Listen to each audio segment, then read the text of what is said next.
Hello, എന്തായി ചെയ്യുന്നത്? ഇങ്ങനെയാണോ പഠിക്കുന്നത്? കാണാപ്പാഠമാണോ പാഠങ്ങൾ പഠിക്കേണ്ടത്?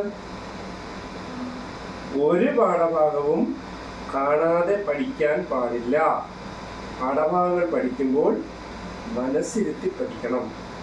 ഒരു പാഠഭാഗം വായിച്ച് ആ പാഠഭാഗത്തിന്റെ അർത്ഥം മനസ്സിലാക്കി അതിനകത്ത് എന്താണ് പറഞ്ഞിരിക്കുന്നത് എന്ന് മനസ്സിലാക്കി വേണം പഠിക്കാൻ. മനസ്സിലായോ?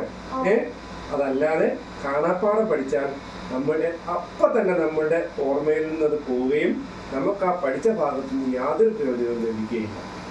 ഒന്ന് പറഞ്ഞു മനസ്സിലായോ? കാര്യങ്ങൾ മനസ്സിലായോ?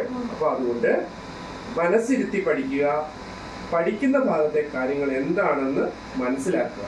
അത് ഉൾക്കൊണ്ടുകൊണ്ട് പഠിക്കുക. കേട്ടോ? അതേപോലെ തന്നെ ഏറ്റവും പ്രധാനപ്പെട്ട ഒരു കാര്യം ആവർത്തിച്ച് പഠിക്കുക. ഇന്ന് പഠിച്ചത് അവിടെ അടച്ചു വെക്കുകയല്ല വേണ്ടത്. ഇന്ന് പഠിച്ചത് നാളെ വീണ്ടും പഠിക്കുക. അങ്ങനെ പഠിച്ച് ആവർത്തന പഠനം, ആവർത്തിച്ച് പഠിച്ച് അത് മനസ്സിൽ ഉറപ്പിക്കുക. ഒപ്പം ആഴത്തിലുള്ള വായനയും വേണം. പറഞ്ഞു മനസ്സിലായോ? അപ്പോ കാണാതെ പഠിക്കുകയാണോ വേണ്ടത്? അല്ല, മനസ്സിരുത്തി. ഓക്കെ, പഠിച്ചു.